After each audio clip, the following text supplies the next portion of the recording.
The recent flooding in Nigeria is no longer news.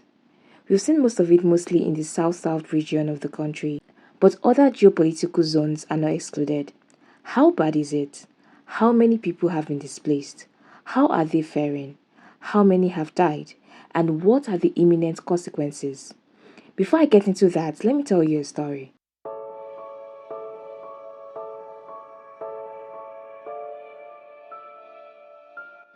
A reporter traveled to Jigawa State to tell the story of Rabiu Ali, whose farmland in Ringim has been submerged with green and putrid water.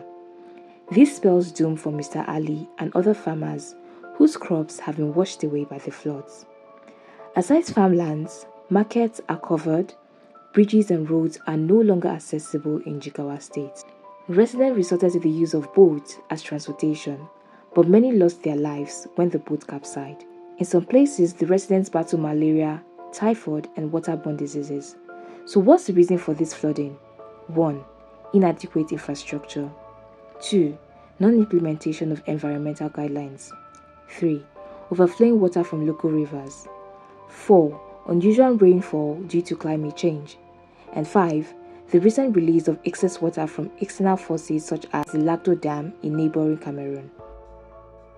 These have caused the loss of over 603 lives as of October 16, 2022. A total of 1,302,589 persons have been displaced, and 2,504,095 persons have been affected. 2,407 people have been injured. 108,392 hectares of land have been inundated, and 82,053 homes are completely damaged. These were from Sadiya Farouk, Nigeria's Minister of Humanitarian Affairs.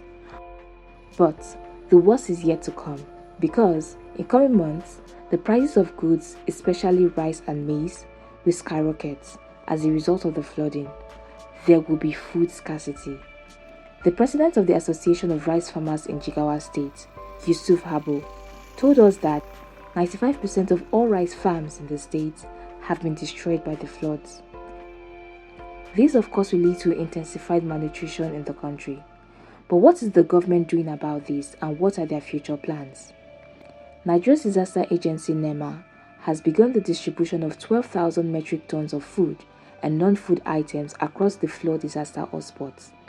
Also, the Federal Executive Council has approved the National Emergency Flood Preparedness and Response Plans for Nigeria, a roadmap to prevent and control flooding in the country.